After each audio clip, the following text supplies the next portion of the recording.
"I came to marry you and give you sons," said the poor girl the mountain man saved 20 years ago.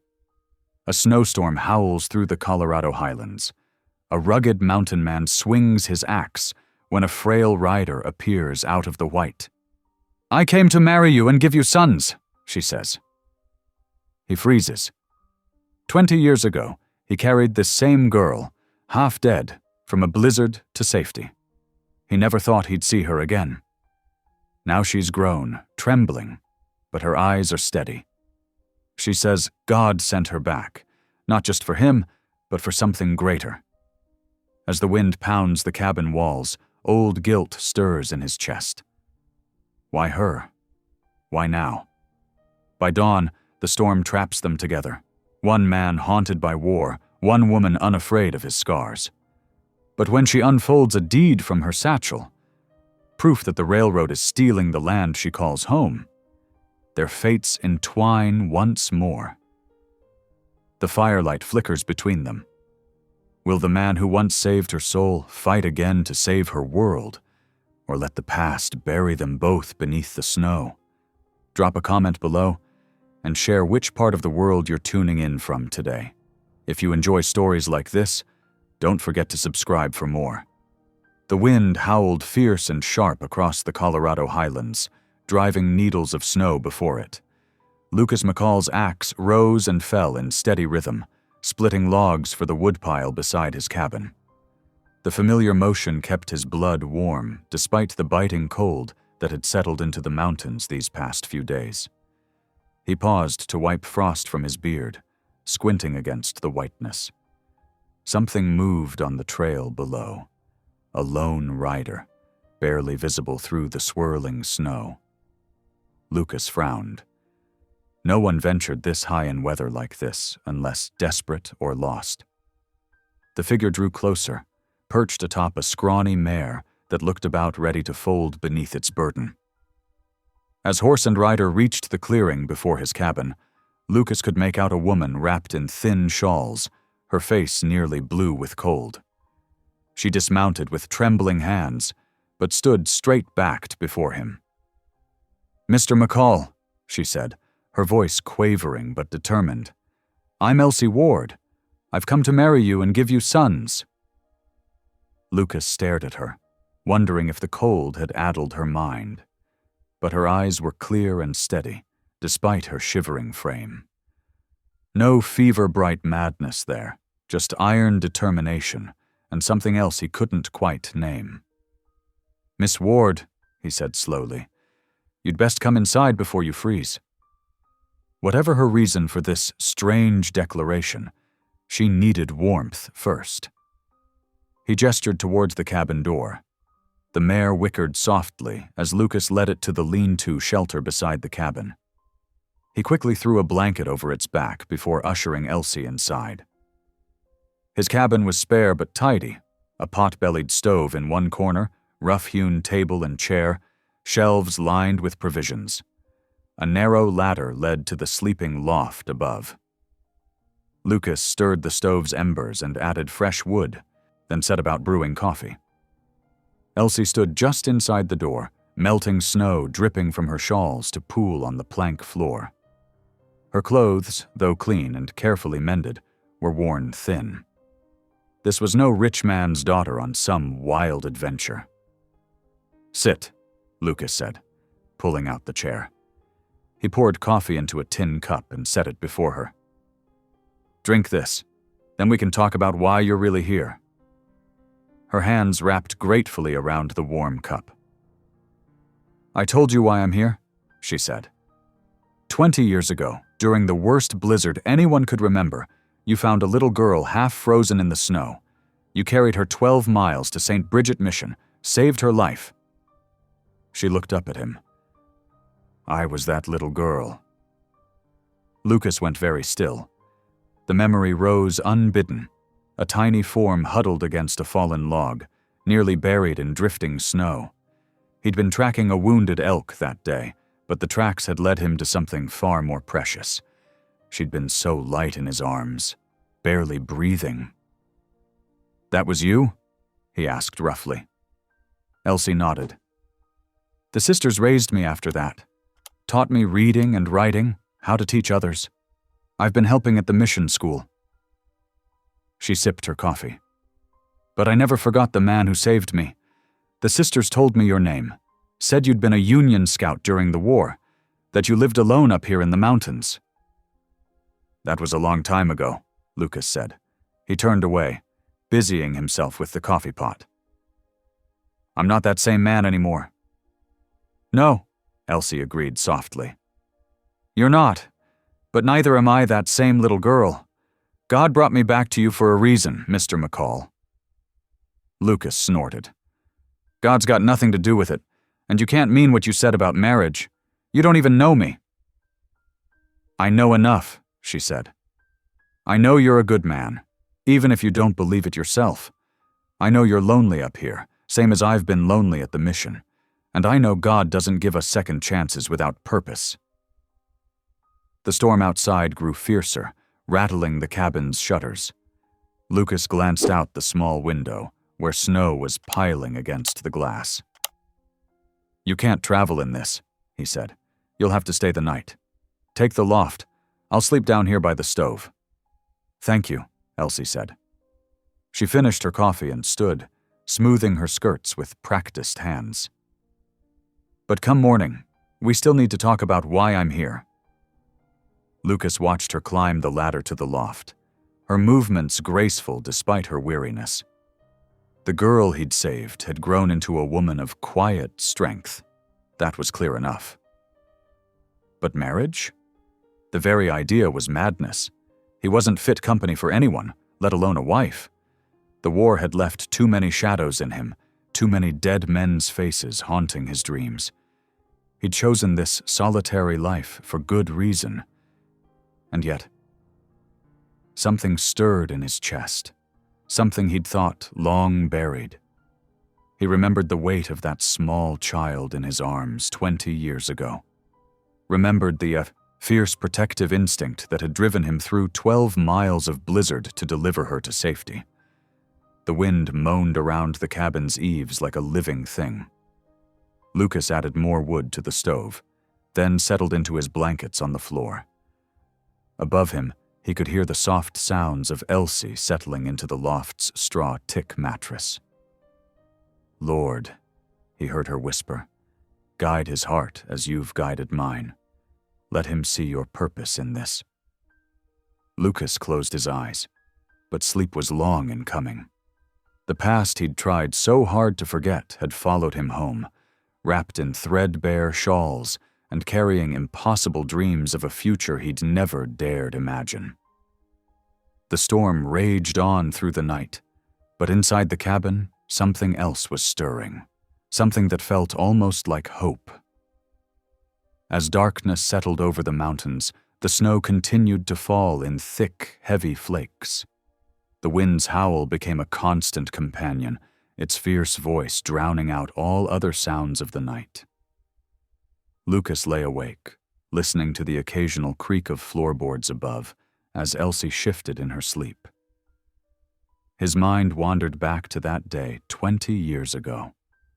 He'd been following the elk's blood trail when he'd spotted something dark against the white snow, a child's woolen dress. At first, he'd thought he was too late. But then he'd seen the faintest puff of breath in the freezing air. He remembered stripping off his coat to wrap around her frozen form, remembered pressing her close to his chest as he fought his way through deepening snow. The mission had been a beacon of lamplight in the gathering dusk, the sisters' faces shocked as he'd stumbled through their door with his precious burden. They'd taken the child from his arms, worked through the night to warm her slowly back to life. He'd stayed until they assured him she would live, then slipped away in the gray dawn. He'd never thought to see her again. Now here she was, grown into a woman, speaking of marriage and sons with the same quiet certainty the sisters had shown when they promised him she would survive. Lucas shifted restlessly on his blankets. The stove's warmth couldn't touch the chill that had settled in his bones, not from the storm, but from the memory of all he'd lost, all he'd done. His wife Sarah, dead of fever while he was away fighting. Their unborn child lost with her. The men he'd killed as a scout, some so young their beards had barely grown. How could he think to start again, to build a life with this woman who carried such faith in her heart? Above him, Elsie murmured something in her sleep. The sound was soft, peaceful, like Sarah's had been, in those few precious years they'd had together. Lucas pressed his palms against his eyes, trying to push back the memories that threatened to overwhelm him. "The past is past," he whispered to himself. "Let it lie." But Elsie's words echoed in his mind. God doesn't give us second chances without purpose. He'd stopped believing in such things long ago. Yet, here she was. The child he'd saved grown into a woman of grace and courage, offering him a future he didn't deserve. The night crept on, marked by the steady fall of snow and the quiet breathing of two souls sheltered from the storm.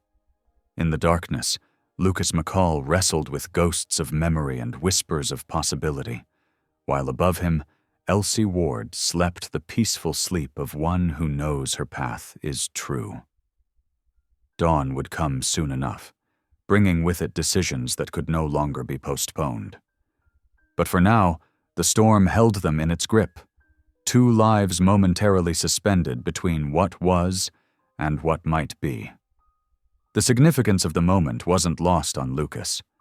This woman, asleep in his loft, had crossed miles of wilderness in winter to find him. Whether it was God's will or her own determination that had brought her here, she deserved more than his silence and doubt. Come morning, they would talk. And perhaps, just perhaps, he would find the courage to listen not just to her words, but to the quiet voice in his own heart that had been silent for far too long. The first pale light of dawn crept through the cabin's frosted windows, casting long shadows across the rough-hewn floor. Lucas had barely slept, his mind too full of memories, and the unexpected presence sleeping above. Now he stood quietly, adding kindling to the banked coals in the stove. Elsie had come down from the loft sometime in the night, seeking warmth closer to the hearth.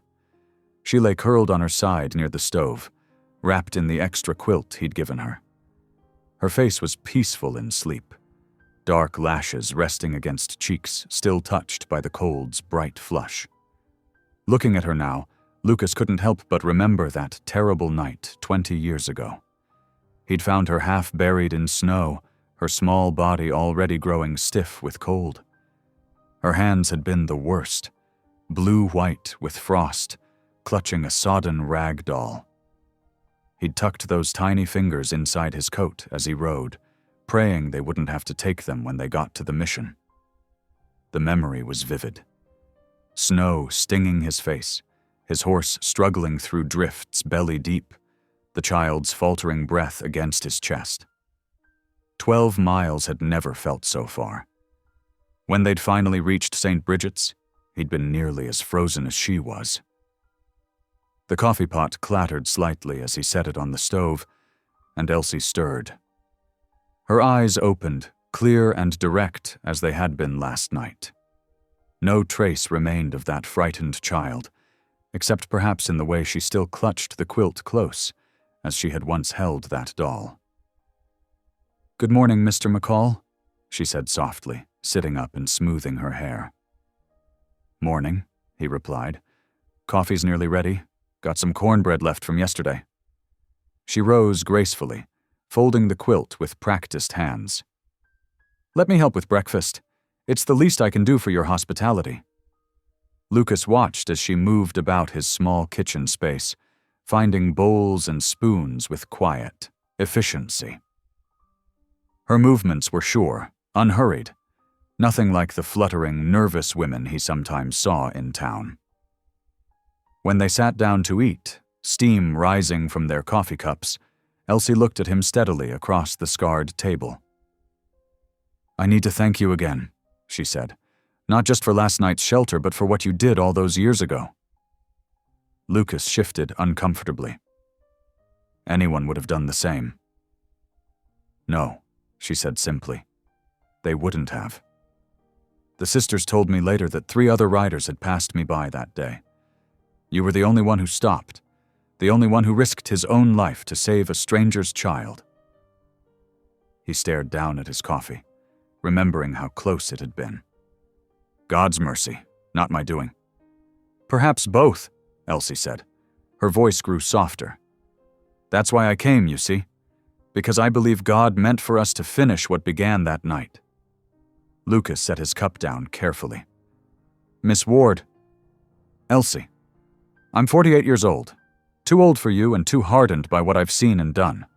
The war. He shook his head. You don't want to hitch yourself to a man like me.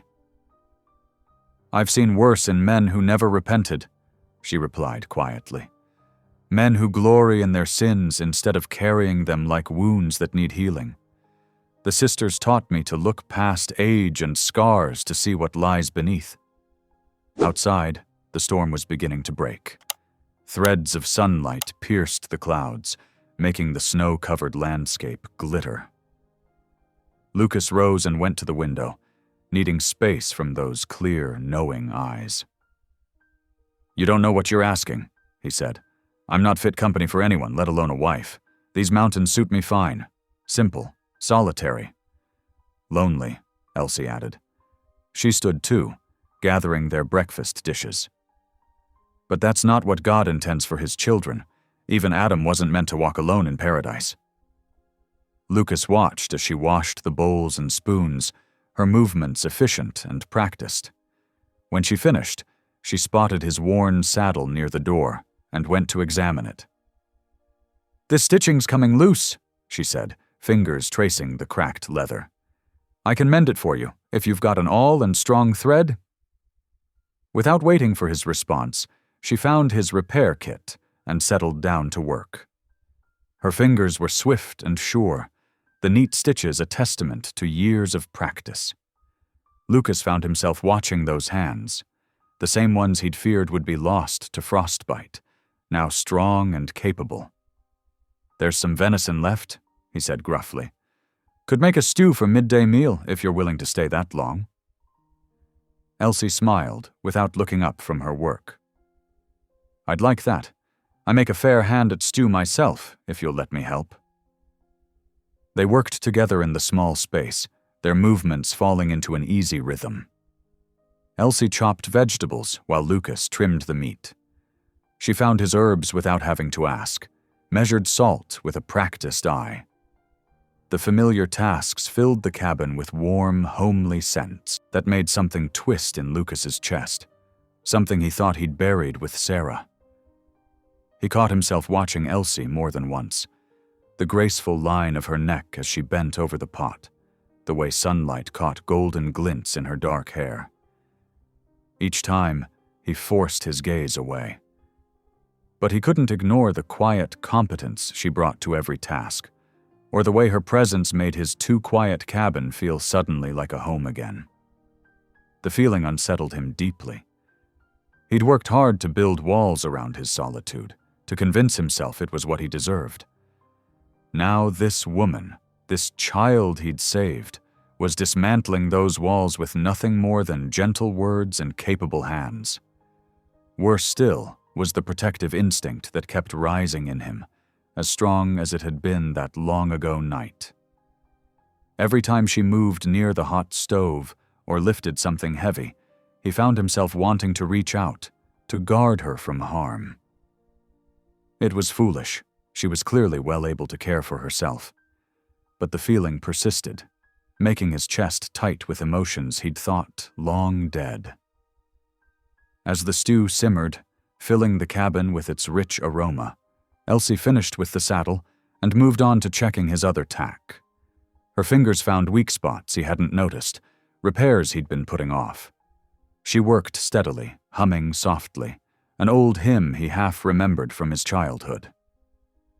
The sound of it, coupled with the domestic scene before him, made Lucas's throat tighten. He turned abruptly and went outside, claiming he needed more firewood. In the cold air, he leaned against the cabin wall, breathing deeply. He was too old for such feelings, too scarred by life to deserve them. The war had taught him how quickly happiness could turn to ashes. Sarah's death had shown him the price of loving too deeply. Better to stay alone than risk that pain again. But when he went back inside, Elsie looked up and smiled, a smile full of warmth and understanding, and Lucas felt something shift inside him. Something that had been frozen as surely as her small hands had been that winter night, beginning ever so slightly to thaw. The afternoon sun slanted through the cabin's western window, casting long shadows across the rough-hewn floorboards. Lucas watched as Elsie examined the cracked window pane, her fingers tracing the jagged line that split the glass from corner to corner. "This won't hold through another storm?" she said, pressing gently against the crack. "Do you have any putty to seal it?" "In the tool chest," Lucas replied, nodding toward the corner. "Though I reckon it might need replacing entirely come spring." Elsie crossed to the battered wooden chest and began sorting through its contents. Her movements were purposeful, but Lucas noticed a slight tension in her shoulders that hadn't been there during their shared breakfast. Something was weighing on her mind. As she gathered the tools she needed, Elsie paused. "Mr. McCall," she said, straightening up, "there's something else I need to show you."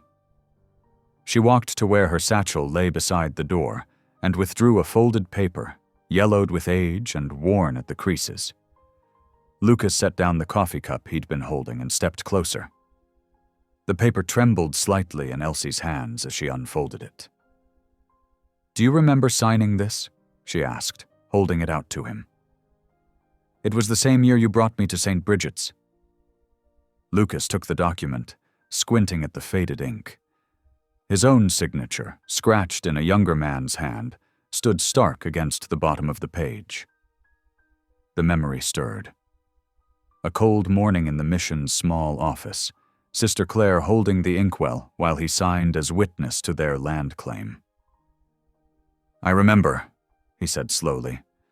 "The sisters wanted everything proper and legal, said they aimed to build something lasting there." He looked up from the paper. "Why do you have this now?" Elsie's fingers twisted in her skirt. "The railroad's coming," she said, her voice tight with worry. "They've filed papers to seize the whole valley, including the mission lands. They say our claim isn't valid, that it was never properly registered with the territorial office." Lucas felt his jaw tighten. He'd seen this before. Big companies pushing out smaller holders, using the law like a weapon. "This deed's proper enough," he said, studying the document again. "Got my signature as witness, and Judge Morton's seal right here." "Yes, but—" Elsie moved to the window, staring out at the snow-covered mountains. "The railroad's lawyers say it's not enough. They're moving fast, Mr. McCall, already pushing people out of their homes up and down the valley." Lucas carefully refolded the deed.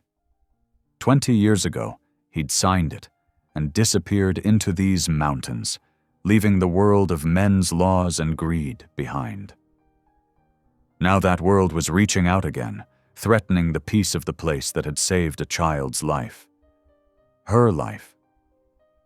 A sudden pounding at the door made them both jump.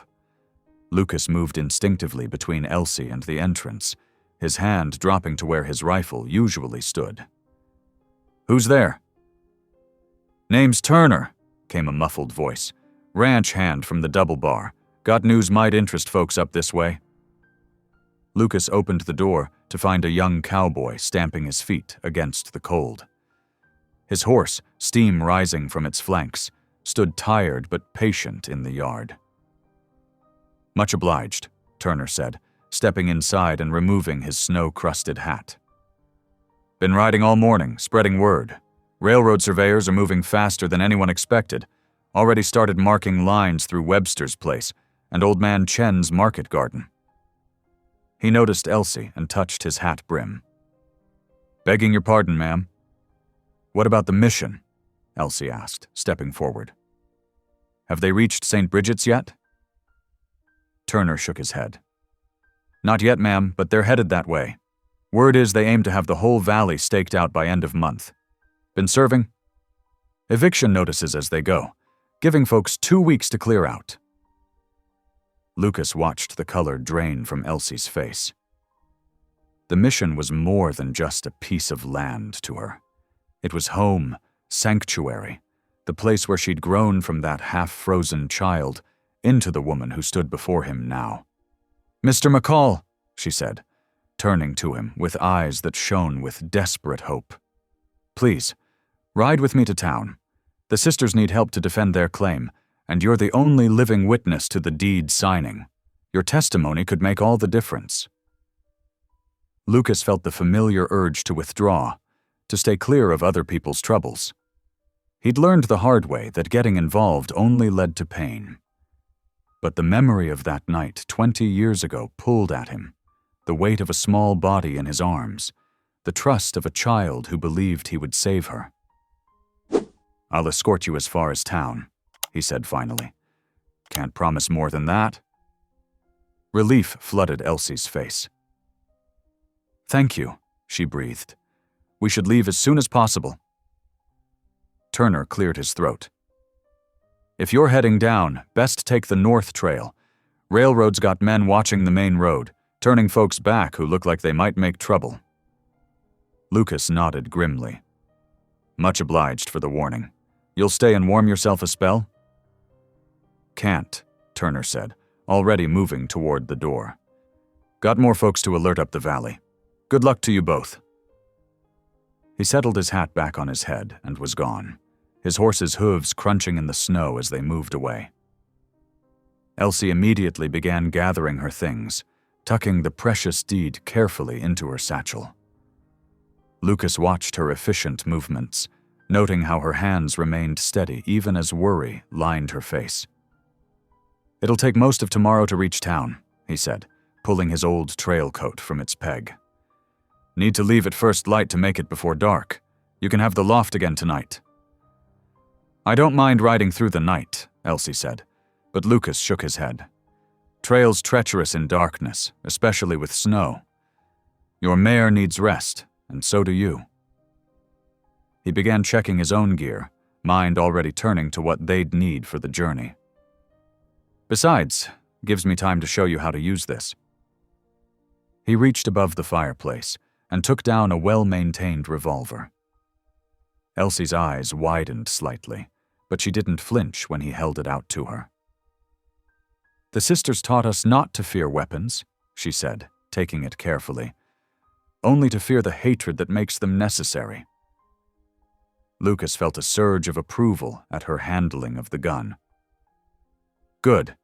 Railroad men generally ain't looking for trouble, but best to be prepared. I'll teach you the basics after we tend to the stock." They spent the remaining daylight hours in preparation.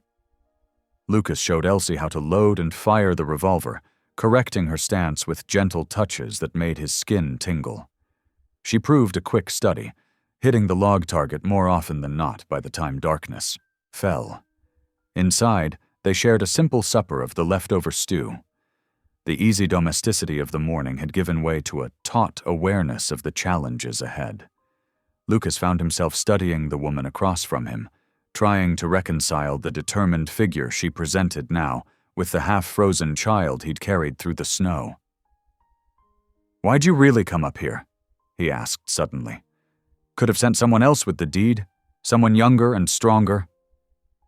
Elsie met his gaze steadily. "I told you true this morning. I came because I believe God meant for our paths to cross again. The mission's trouble just made it more urgent." She smiled slightly. "Besides, who else would you have listened to?" Lucas couldn't argue with that. He'd have turned away any stranger who brought tales of railroad trouble, no matter how legitimate their cause. But Elsie, something about her presence made it impossible to simply close his door and return to solitude. As night settled over the cabin, Lucas laid extra blankets by the fire for himself and checked that the loft was warm enough for Elsie. Tomorrow they'd ride into a world he'd deliberately left behind, facing men whose only God was profit. But watching Elsie kneel for her evening prayers, her face serene despite the worry she carried, he felt an unfamiliar sensation stirring in his chest, something that might have been purpose, or perhaps even hope. The morning frost painted Lucas's cabin windows with delicate patterns as he and Elsie prepared for their journey. Lucas moved with practiced efficiency, packing essentials into his weathered saddlebags while Elsie folded the borrowed blankets from her night in the loft. "We'll need more than I've got here," Lucas said, checking his supplies. "Borrowed old Jim Peterson's mule yesterday. Solid beast for carrying extra gear. Should help us make better time." Elsie nodded, already wrapping chunks of salt pork in oilcloth. Her fingers moved deftly, showing the careful precision the sisters had taught her. "I brought some coffee from the mission stores," she offered, holding up a small burlap sack. "Sister Claire always said good coffee makes any journey easier." Lucas couldn't help but notice how naturally she moved around his cabin, as if she belonged there. It stirred something in him he thought long buried, a longing for home and hearth he'd denied himself these past decades.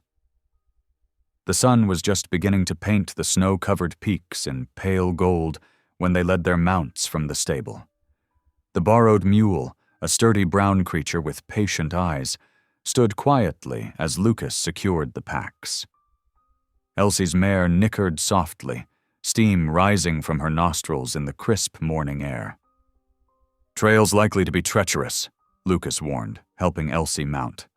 "Ice under the snow, especially on the north slopes. I'll ride ahead, break trail where I can." He paused, studying the sky. "Might take us longer than usual to reach town."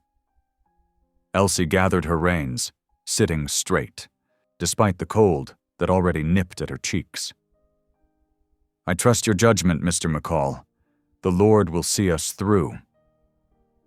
They set out as dawn fully broke, their horses' hooves crunching through the crusty snow. Lucas led them onto the north trail, away from the main road where the railroad men kept watch. The path wound through stands of towering pines, their branches heavy with white. The going was slow, just as Lucas had predicted. He frequently dismounted to lead his horse through particularly treacherous patches, testing the footing before allowing Elsie to follow. She never complained, though he could see her shoulders growing tense with cold as the hours passed. By midday, dark clouds had gathered overhead, and the wind carried the sharp scent of more snow. Lucas called a brief halt in the shelter of a granite outcropping, where they shared strips of dried venison and hard biscuits. "You're handling the trail well," he observed, watching as Elsie stamped her feet to keep warm. She smiled, though her lips were blue with cold. "The sisters taught us that comfort isn't always God's priority. Sometimes the path he chooses is difficult for a reason." Lucas looked away, uncomfortable with the faith that came so easily to her. "Reckon there's truth in that," he muttered. They pressed on through the afternoon, climbing steadily through narrow passes where the wind howled like a living thing. Lucas kept a careful eye on Elsie, noting how she hunched forward in her saddle, trying to preserve warmth. The mare was struggling too, the poor beast's sides heaving with the effort of pushing through deep snow. As the early winter darkness began to creep in, Lucas spotted a familiar cluster of old-growth pines. "We'll make camp here," he called back to Elsie. "Good shelter, and there's a spring nearby that don't freeze." They made camp with efficient movements, Lucas showing Elsie how to string a tarp between the trees to block the wind. She gathered pine boughs for their bedding while he built a small fire, keeping it low to avoid drawing attention, but hot enough to ward off the worst of the cold. "Beans ain't much," Lucas apologized as he stirred the pot hanging over the flames. "But they're filling, and we've got coffee to wash 'em down." Elsie sat close to the fire, her hands cupped around a tin mug of the steaming liquid. "The sisters taught me to be grateful for any meal shared in good company," she said softly. "They taught me so many things: reading, sewing, the power of prayer." She paused, then added, "They also taught me to pray for you, every day since you brought me to them." Lucas nearly dropped his coffee cup. "You've been praying for me all these years?" She nodded, her face serious in the firelight. "Every night before bed. The sisters said it was important to remember those who show God's mercy, even if they don't see it in themselves." Lucas felt something catch in his throat. The thought that this woman, this child he'd saved, had been lifting his name to heaven while he'd been hiding in these mountains, trying to forget who he was. It humbled him in ways he couldn't express. The wind picked up, making the fire dance.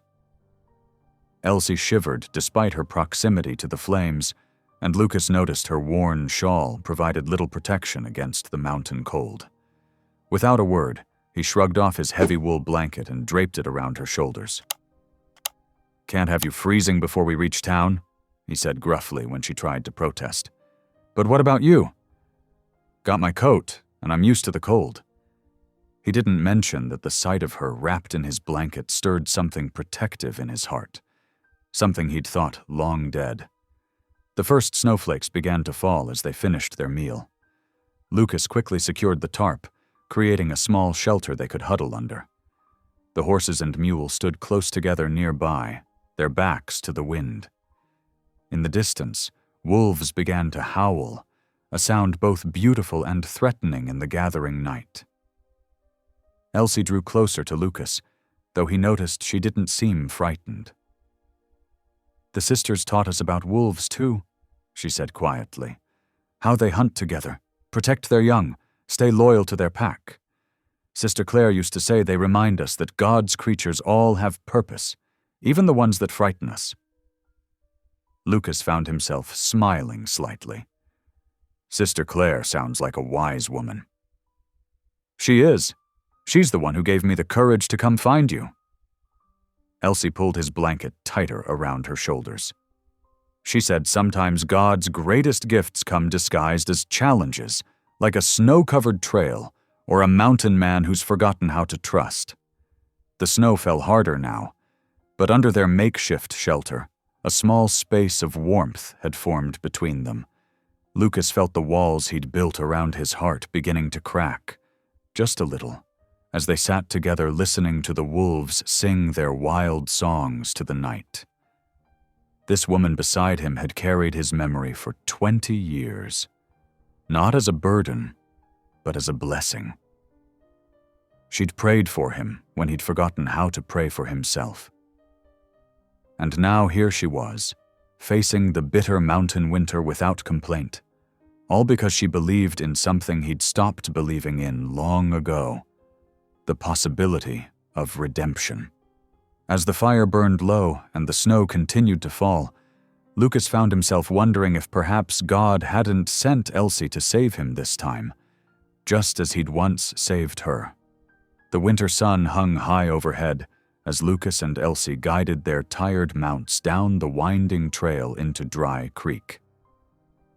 The settlement sprawled below them, a hodgepodge of new construction and weathered buildings straddling the railroad tracks that cut through the valley like an iron snake. "Ain't much to look at," Lucas muttered, noting the half-built saloons with their rough-sawn lumber still pale against the older structures. Men in heavy coats clustered around outdoor fires, their voices carrying up the slope in harsh bursts of laughter. Elsie straightened in her saddle, adjusting the shawl around her shoulders. 2 days of hard mountain travel had left dark circles under her eyes, but her spine remained as straight as a fence post. "The Lord's work isn't always found in pretty places, Mr. McCall." The main street was little more than a muddy track, rutted deep by wagon wheels and partially frozen in the winter cold. Their horses picked their way carefully past clusters of rail workers who eyed them with undisguised curiosity. Lucas felt the familiar weight of unwanted attention settling on his shoulders, and instinctively shifted his position to keep Elsie partially shielded from view. The livery stable sat at the far end of town, its weathered sign creaking in the wind. Lucas dismounted first, helping Elsie down before leading their horses and the borrowed mule inside. The stable boy, no more than 14, watched wide-eyed as Lucas counted out coins for board and feed. "Make sure they get extra hay," Lucas instructed, passing the reins over. "They've earned it." Outside, Elsie was already heading toward the telegraph office, her boots leaving precise prints in the muddy snow.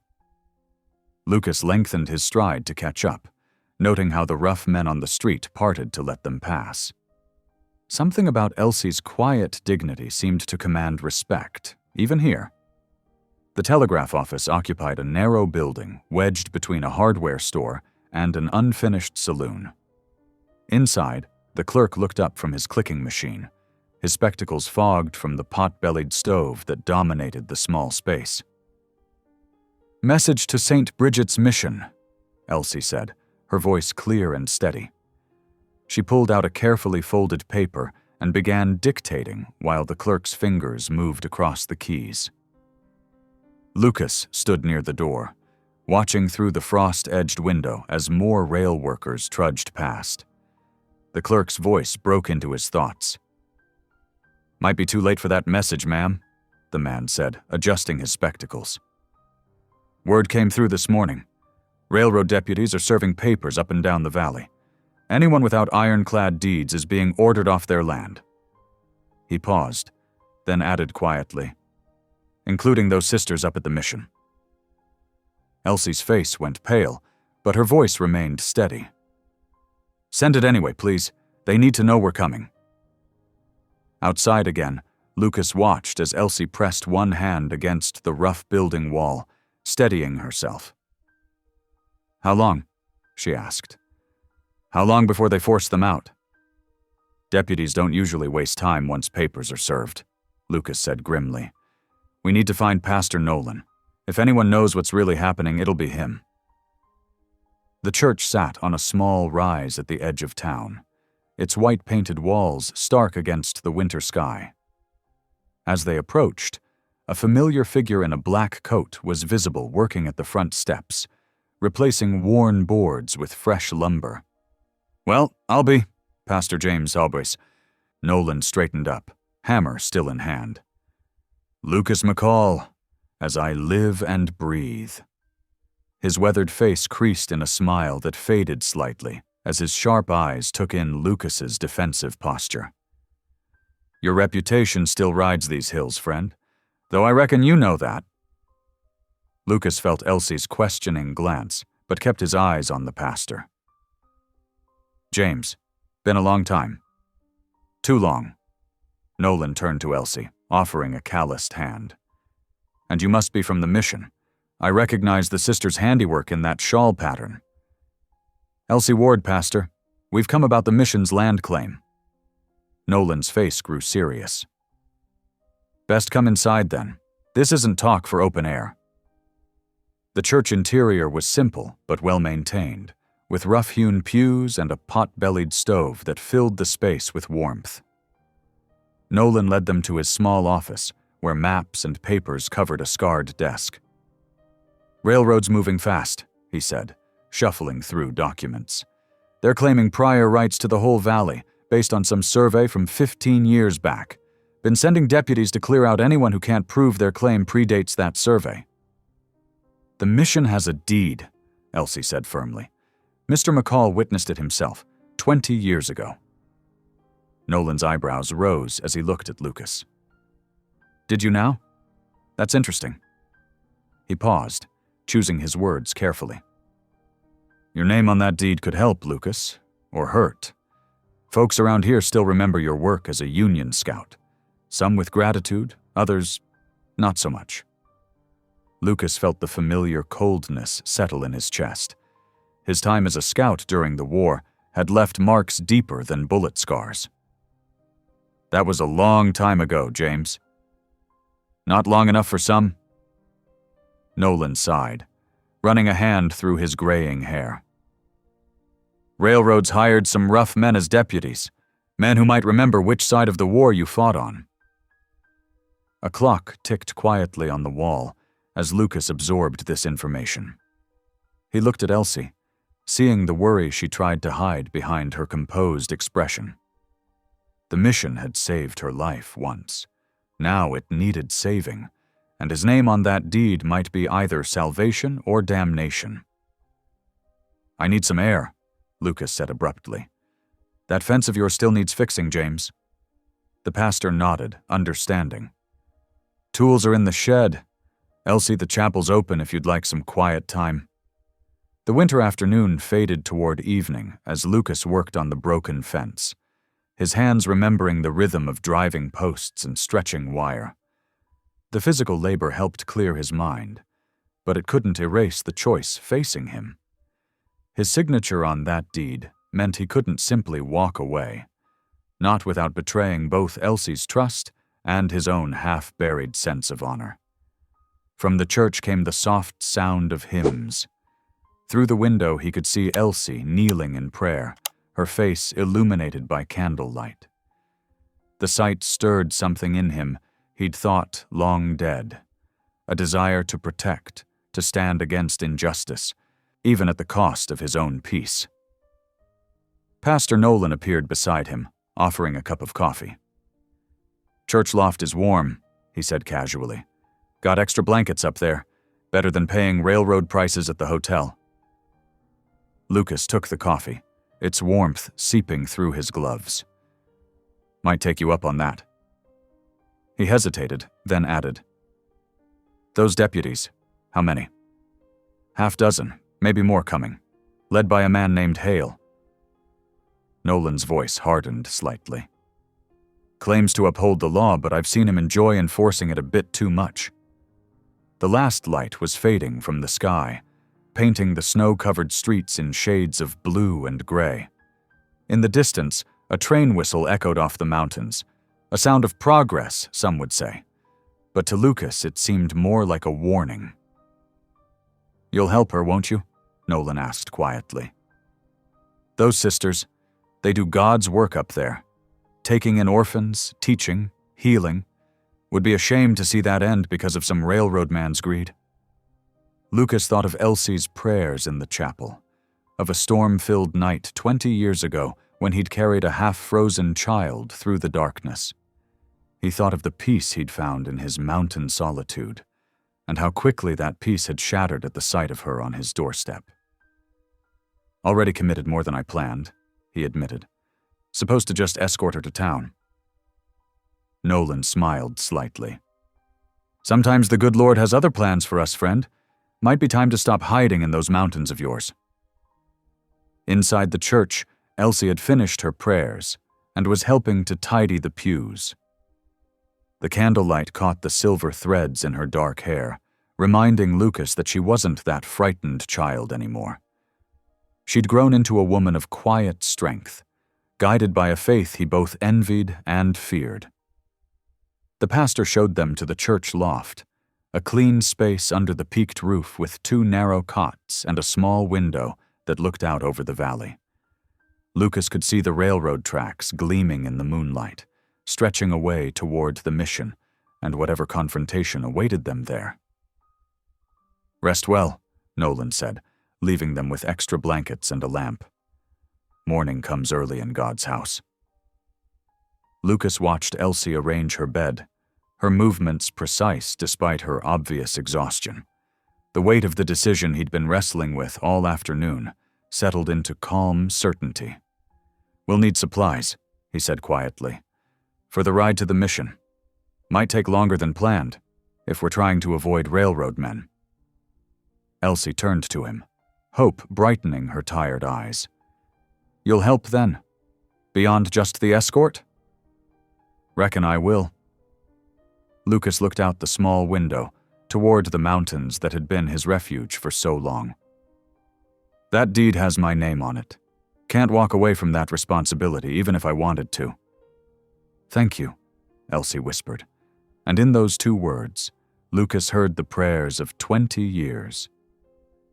The pale winter sun crept over the eastern ridge, painting the snow-covered valley in shades of rose and gold. Lucas tightened the last strap on his pack horse, checking the supplies Pastor Nolan had helped them gather. Behind him, Elsie emerged from the church loft, her breath visible in the crisp morning air. "Ready?" Lucas asked, noting how she squared her shoulders against the cold. "Yes." She adjusted her wool scarf, a gift from the pastor's wife. "The sisters will be watching for us." They rode south, leaving Dry Creek's smoking chimneys behind. The snow had eased overnight, but the wind still cut sharp across the open ground, carrying ice crystals that stung their faces.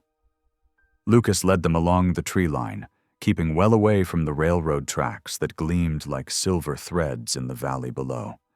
After an hour of steady riding, Lucas noticed Elsie struggling with her mare in the deeper drifts. He reined his horse around, watching how she leaned too far forward, fighting the animal's natural movement. "Here," he called, moving closer. "Let her pick her own path more. Horse knows how to read snow better than we do." Elsie loosened her grip on the reins, and her mare immediately adjusted its stride, stepping more confidently through the drifts. "Like this?" "That's right." Lucas nodded approvingly. "Sit back more. Keep your weight centered. Let her feel you trust her judgment." They practiced as they rode, Lucas teaching her the subtle ways of winter riding, how to read the snow's surface, when to let the horse rest, how to shield its eyes from the wind's icy blast. Elsie proved a quick study, her determination evident in the set of her jaw and the careful way she applied each lesson. "You're doing well," Lucas said during their midday rest. They shared cold biscuits and jerky in the shelter of a stone outcrop, their horses grinding contentedly at their feed bags. "The sisters taught us to learn fast," Elsie replied, brushing crumbs from her skirt. "Though they never had horses for us to practice with, just books and pictures." Lucas studied her face, seeing past the wind-burned cheeks to the quiet strength beneath. "Must have been hard, growing up there with just books for company." "We had each other, the other girls, the sisters." Elsie smiled softly. "And we had God. The sisters made sure we never felt truly alone." She paused, looking at him carefully. "Were you alone, all those years in the mountains?" Lucas turned away, checking the horse's harness straps, though they didn't need it. "Alone was safer. After the war. After what I'd done." They rode on through the afternoon, the wind growing fiercer as clouds built up over the western peaks. Lucas kept them to the forest's edge, using the trees for shelter when the gusts grew too strong. By the time dusk approached, they'd covered good ground, but the temperature was dropping fast. "We'll camp here," Lucas announced, spotting a protected hollow near a frozen creek. "Good water under the ice, and those rocks will block the worst of the sea. Wind!" They made camp with practiced efficiency, Lucas showing Elsie how to arrange branches for a windbreak while he got the fire started. The horses were picketed in a natural shelter formed by several large boulders, where they could paw through the snow to reach the dried grass beneath. Night settled around them like a heavy blanket, the fire's glow creating a small circle of warmth in the vast darkness.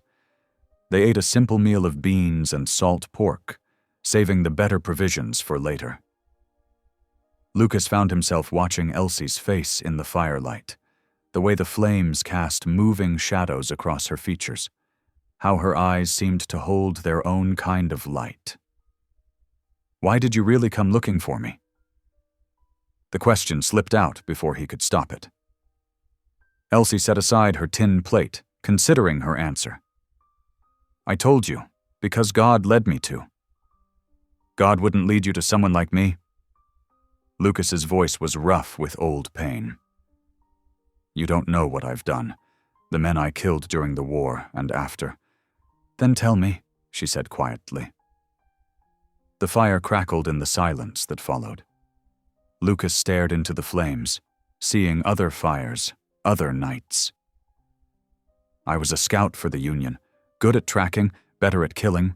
Started with soldiers, ended with bushwhackers who were burning homesteads. Told myself they deserved it. Told myself I was bringing justice. His hands clenched on his knees. But justice shouldn't feel like that. Like poison in your soul. What happened? Elsie's voice was gentle, free of judgment. Last man I killed, he begged for mercy. Said he had children waiting. I shot him anyway. Lucas's words fell like stones into the night. Couldn't sleep after that. Couldn't pray. Ran to these mountains thinking I could outrun what I'd become. But you saved me, Elsie reminded him softly. That same winter you ran, you found a lost child in a blizzard and carried her to safety. One good deed doesn't wash away the rest. No, Elsie agreed, surprising him. But mercy isn't something we earn, Lucas. It's something we accept, like grace. The sisters taught us that God's mercy is new every morning, waiting for us to stop running and turn toward it. Lucas looked at her across the fire, seeing not pity in her eyes, but something deeper, understanding, perhaps, or hope. How can you be so sure? Because I've seen it happen. At the mission, we took in men who'd done terrible things. Thieves, murderers, men broken by war and whiskey. Some ran away again, but others... She smiled slightly. Others learned to accept mercy, and it changed them, made them new. The fire burned lower, its light softening. Lucas added more wood, watching the sparks spiral up toward the stars. Don't know if I remember how to accept anything anymore. Maybe that's why God sent me to find you, Elsie said, to remind you. They sat in companionable silence as the fire settled into glowing coals. When Elsie finally curled up in her blankets to sleep, Lucas took first watch, his rifle across his knees more from habit than necessity. The night deepened, bringing with it the soft sounds of the wilderness, an owl's distant call, the creek ice cracking in the cold, the horses shifting in their shelter.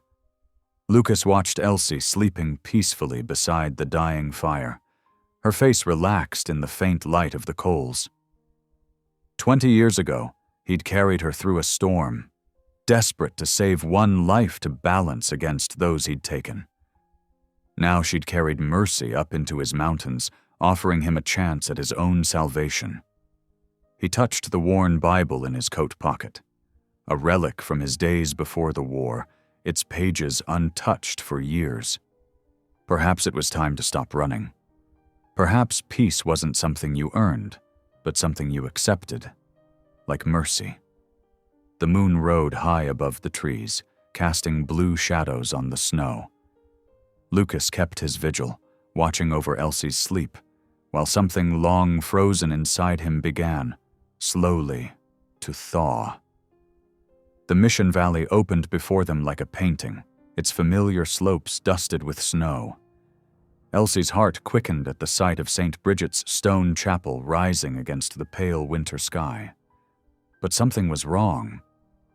Even from a distance, she could see unusual movement in the yard, people hurrying about, carrying boxes and bundles. Something's happened, Lucas said quietly, urging his horse forward. They approached at a faster pace, hooves crunching through the crusty snow. As they drew closer, Elsie could make out more details. Crates and trunks stacked beside wagons, children huddled in groups near the chapel walls, sisters moving purposefully between buildings with arms full of books and blankets. Mother Agnes stood at the chapel steps, directing the activity with firm gestures. When she spotted Elsie, her weathered face crumpled with relief. "Thank heaven," she breathed, hurrying forward as Elsie dismounted. The older woman wrapped Elsie in a fierce embrace, her usual composure cracking. "Oh, my dear girl." Tears streaked Mother Agnes's cheeks as she pulled back to look at Elsie. "We've been so worried. When your telegram came..." "I found him," Elsie said softly, gesturing toward Lucas as he swung down from his horse. Just as I said I would. Mother Agnes turned to Lucas, studying him with keen eyes. Mr. McCall, it's been many years. Lucas touched the brim of his hat. Ma'am. His gaze swept over the scene of disruption. Looks like trouble's found you. The railroad men came 3 days ago. Mother Agnes's voice tightened. Posted notices all over the property. They claim their survey gives them rights to this land, regardless of our deed. She withdrew a crumpled paper from her pocket. They've ordered us to vacate by week's end. Lucas took the notice, reading it carefully while Elsie helped Sister Claire comfort a group of crying children. The young nun's face was drawn with worry as she gathered the little ones close. They can't do this, Elsie insisted, returning to Mother Agnes's side. We have legal claim to this valley. Lucas witnessed the deed himself 20 years ago. The survey line... Lucas spoke slowly, still studying the paper. It cuts right through your well, doesn't it? Mother Agnes nodded grimly. The only reliable water source for miles. Without it, we couldn't maintain the mission even if we wanted to fight them. She touched the silver cross at her throat. We've been praying for guidance, but with winter coming on strong. Lucas folded the notice carefully, tucking it into his coat. I'll speak with their foreman. These survey lines can be adjusted if someone makes a strong enough case. You would do that? Mother Agnes asked, hope flickering in her tired eyes. Least I can do, Lucas replied quietly.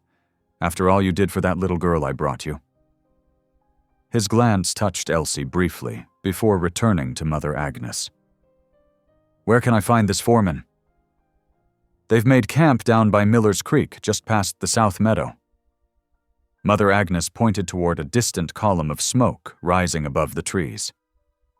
But be careful, Mr. McCall. These aren't men who take kindly to interference. Lucas nodded, already turning toward his horse. Elsie caught his arm. Let me come with you. No. His voice was gentle but firm. Best if you stay here. Help the sisters prepare, in case... He didn't finish the thought, but Elsie understood.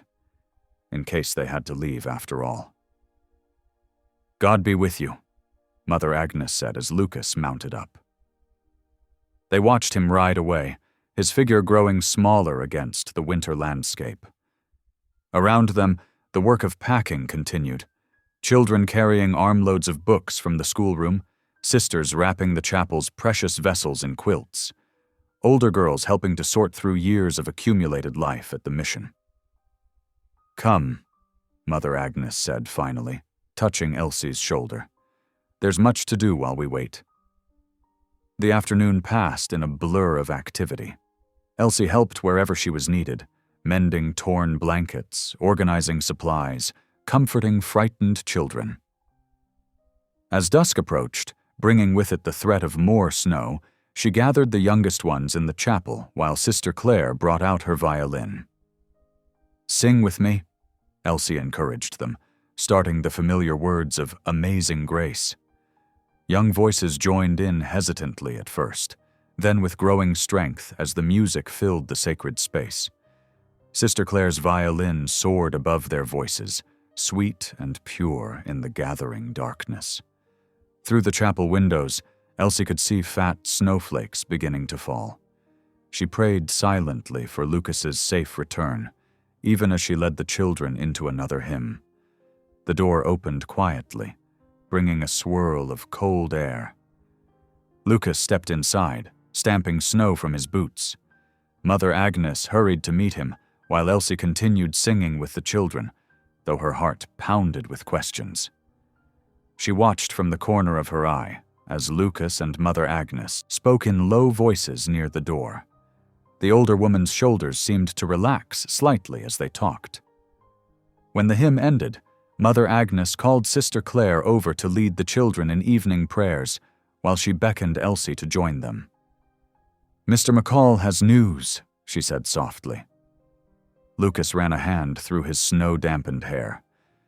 Foreman's willing to listen to reason, especially since I reminded him how much trouble a disputed water claim could cause his operation. He's agreed to meet with us tomorrow, review the original deed, and survey lines. There's hope, then? Elsie asked. There's always hope, Mother Agnes replied firmly. And now, Mr. McCall, you must join us for supper. Sister Margaret has made her famous venison stew. The kitchen was warm and bright, filled with savory smells, and the quiet conversation of sisters and older students as they shared the evening meal. Lucas sat somewhat awkwardly at first, unused to so much company, but gradually seemed to relax as Mother Agnes drew him into discussion about the valley's geography and water rights. Elsie moved between tables, helping to serve and clear away, but she couldn't help watching Lucas. Something had changed in him since they'd arrived. A new purpose in his bearing, a quiet authority in his voice as he explained options to Mother Agnes. The man who had hidden himself away in the mountains was stepping forward again, choosing to engage with the world's problems instead of running from them. Outside, the snow fell steadily, blanketing the valley in white silence.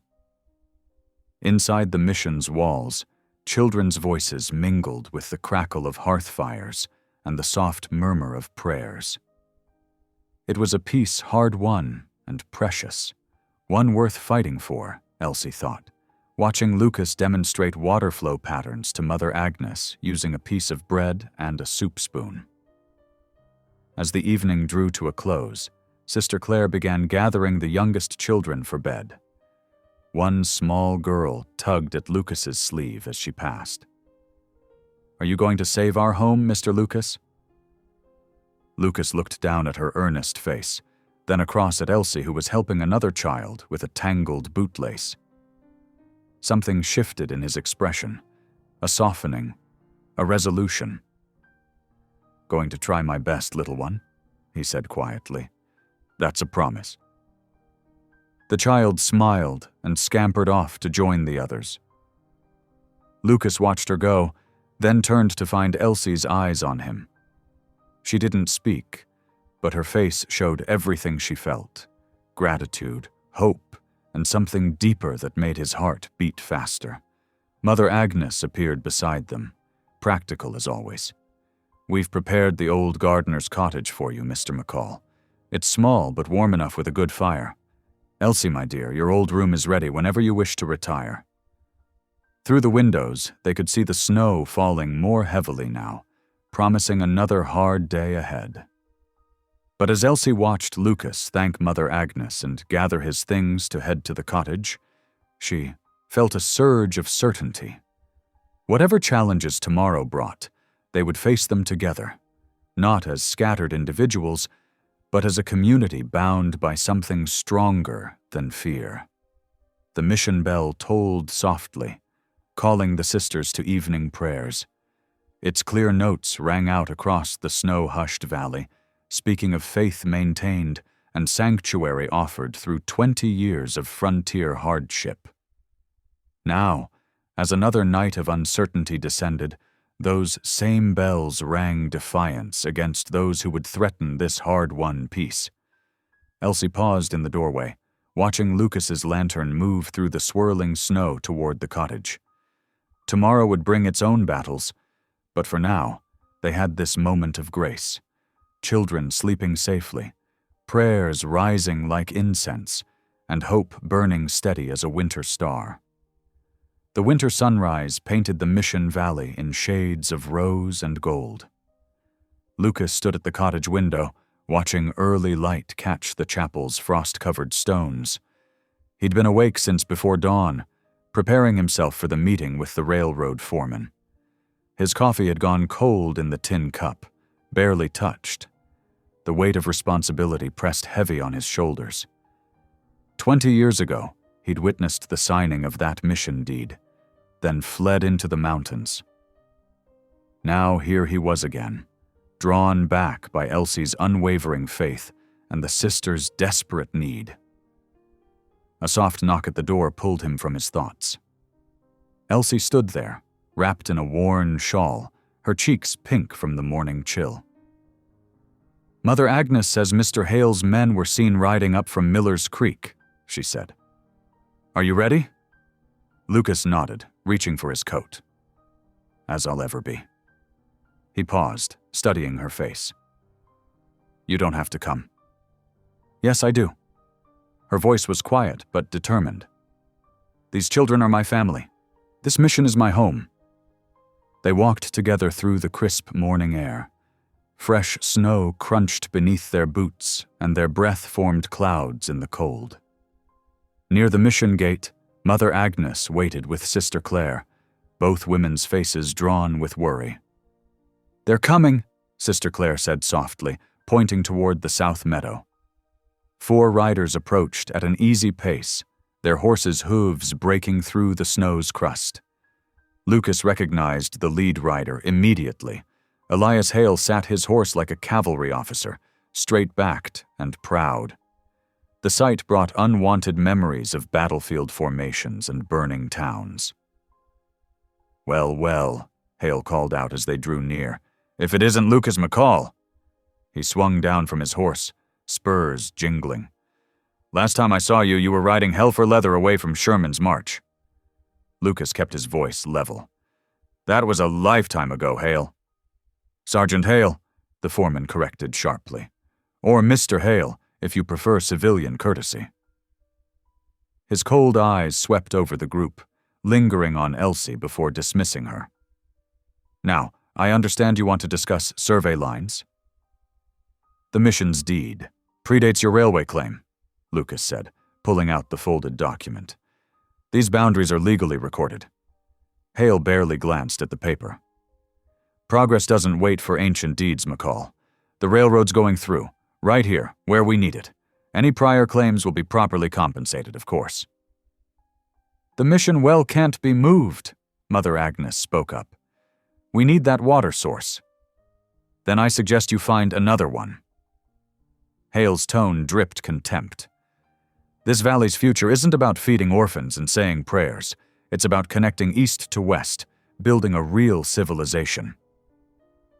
Lucas felt his hands tighten into fists. He saw Elsie step closer, her presence reminding him to keep his temper in check. "There are other routes," Lucas argued. "The next valley over would add 3 miles and cost thousands in extra rail." Hale cut him off. "The decision's been made. I'm only here as a courtesy to warn you. Clear out peacefully or we'll do it for you." He turned to Mother Agnes. "You have 1 week." "That's not enough time," Sister Claire protested. "With all the children." "Not my concern." Hale's voice was ice. 1 week. He looked back at Lucas. "And you. I'd ride out now if I were you. Interfere with railroad business, and I'll have you arrested for trespassing on company land." Lucas took a step forward, but Elsie's hand touched his arm. He forced himself to breathe slowly, though every instinct screamed to knock the smirk off Hale's face. "The law still matters out here," Lucas said quietly, "even to the railroad." "The law?" Hale laughed. "The law is whatever the railroad says it is. Times have changed, McCall. Best accept that." He swung back into his saddle. 1 week. After that, we start demolition, whether you're gone or not." They watched the riders disappear back toward Miller's Creek. Sister Claire was crying softly. Mother Agnes laid a comforting hand on her shoulder. "We're not finished," Lucas said firmly. "There has to be something else we can try." Elsie's face brightened suddenly. "The attic. Mother Agnes, don't you keep all the old mission records up there?" "Yes, boxes and boxes." The older woman nodded. "Letters, ledgers, everything since the mission's founding." "Then let's search them," Elsie said. "There might be something we can use. Previous agreements, original land grants, anything." Lucas nodded slowly. "Worth a try. Better than giving up." They gathered in the chapel first, joining hands as Mother Agnes led them in prayer. Lucas stood awkwardly at first, unused to such things, but Elsie's warm fingers twined with his gave him unexpected comfort. The sisters' words washed over him, asking for guidance, for wisdom, for protection of their home. After the prayer, they climbed the narrow stairs to the mission attic. Dust motes danced in pale light from small windows. Wooden boxes and trunks lined the walls, each filled with papers from the mission's 20-year history. "We'll need lamps," Mother Agnes said practically, "and someone should keep an eye on the children's lessons." "I'll do that," Sister Claire offered, heading back downstairs. They worked through the morning and into the afternoon, carefully sorting through yellowed papers and faded ink. Lucas found himself drawn into the mission's story. Letters from the first sisters describing their journey west, supply lists showing how little they'd survived on, notes about each child taken in. Elsie sat nearby, reading through another stack of correspondence. Her quiet presence helped steady him whenever frustration threatened to overwhelm their seemingly hopeless task. "Look at this!" Her excited voice broke the silence. She held up several sheets of paper, brown with age. Letters from 1852, when the mission was first built. They mention the Ute tribe.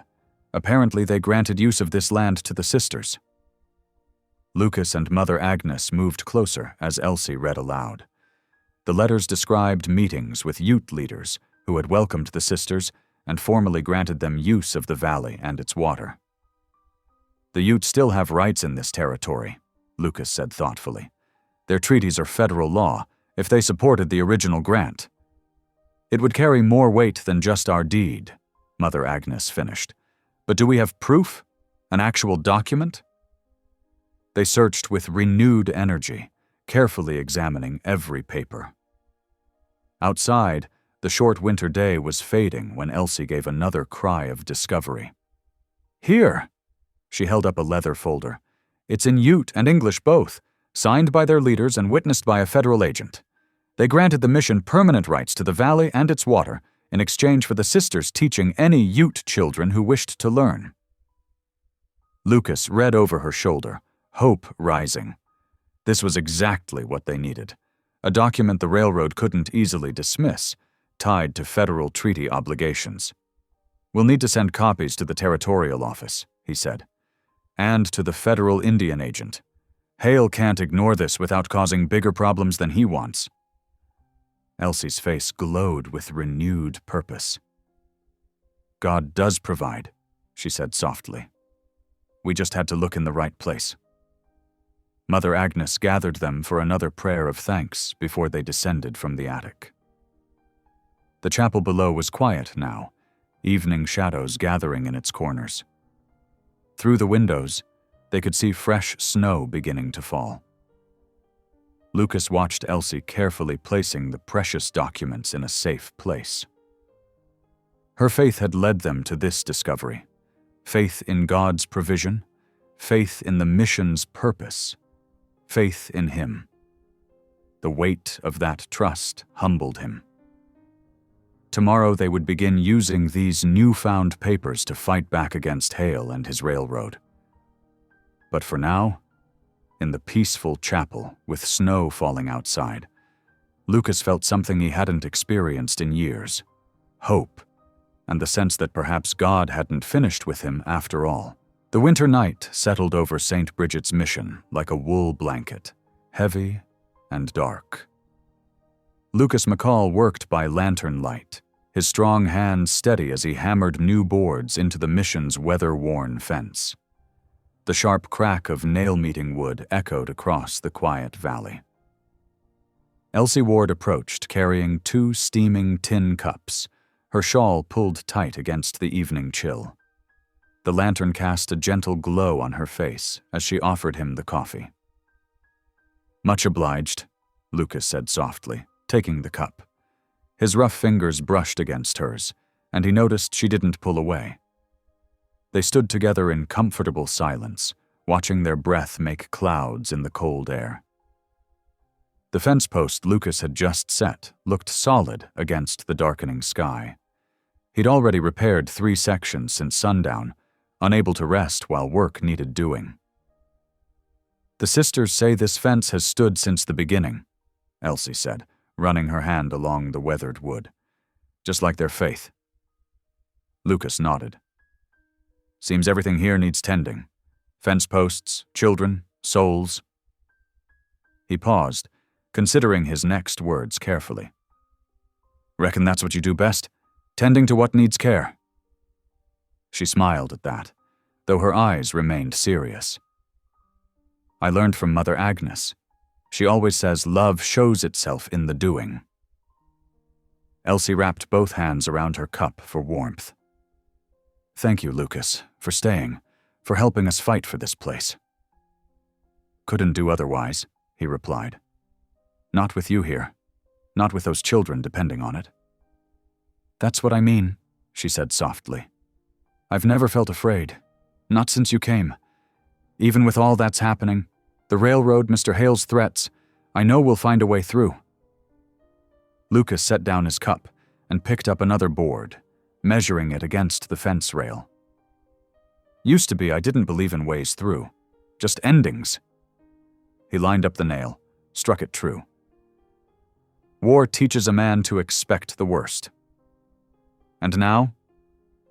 Elsie's question hung in the cold air between them. He stopped hammering, turned to face her fully. "Now I'm starting to remember what hope feels like." His voice grew rough with emotion. "Because of you, Elsie. You rode up that mountain and brought it back to me." She stepped closer, close enough that he could see tears shining in her eyes. "I prayed every day that I'd find you, that God would lead me to where you were." "I wasn't worth those prayers," Lucas said, but gently. "Was barely human anymore, living like a bear in that cabin." "You were worth everything," she whispered. "Every prayer, every mile through the snow. I knew in my heart that the man who saved a stranger's child couldn't be lost forever."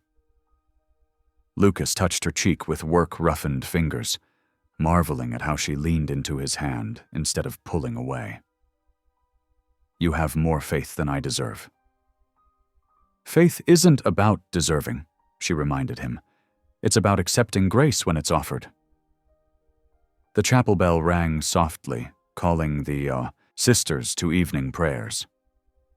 Through the windows, they could see candles being lit inside, their warm glow spilling onto the snow. "We should go in," Elsie said, though she didn't move away. "Mother Agnes will want to speak with us both." Lucas nodded, gathering his tools. Together they walked toward the chapel, their steps crunching in perfect rhythm on the frozen ground. At the door, he paused to stamp the snow from his boots, a gesture that spoke of growing comfort with this place. Inside, the chapel was warm and quiet. Candles flickered in their holders, casting dancing shadows on the wooden walls. Mother Agnes stood near the altar, her familiar figure somehow both commanding and gentle in the dim light. "Come," she said, holding out her hands to them both. "I've been watching you work on the fence, Lucas. You make it strong." "Trying to," he said simply. "Place needs good boundaries." "Yes." Mother Agnes's smile was knowing. "In more ways than one? Will you pray with us?" Lucas hesitated only a moment before nodding. They knelt together in the front pew, Elsie's shoulder touching his, Mother Agnes's steady presence beside them. The older woman's voice rose clear and sure in the quiet chapel. "Lord, we thank you for bringing these two souls together again after so many years. We ask your blessing on their heart's journey, if it be your will. Guide them in your wisdom, strengthen them in your love, and show them the path you have prepared." Lucas hadn't prayed properly in years, not since the war turned his faith to ashes. But here, in this peaceful place with Elsie's warmth beside him, words rose unbidden in his heart. Not formal prayers like the sisters used, but simple ones. "Thank you. Help me be worthy. Show me the way." Mother Agnes's hand rested briefly on their bowed heads. "Whatever comes with the railroad with Mr. Hale, remember that God's love is stronger than any earthly power, and love between two faithful hearts can move mountains." They stayed in the chapel after Mother Agnes left, watching the candles burn lower. The silence between them was full of unspoken words, of growing certainty. Finally, Lucas turned to face Elsie fully. "I'm not a man given to hasty decisions," he began slowly, "but I reckon when the Lord points the way clear enough, even a stubborn old mountain man has to listen."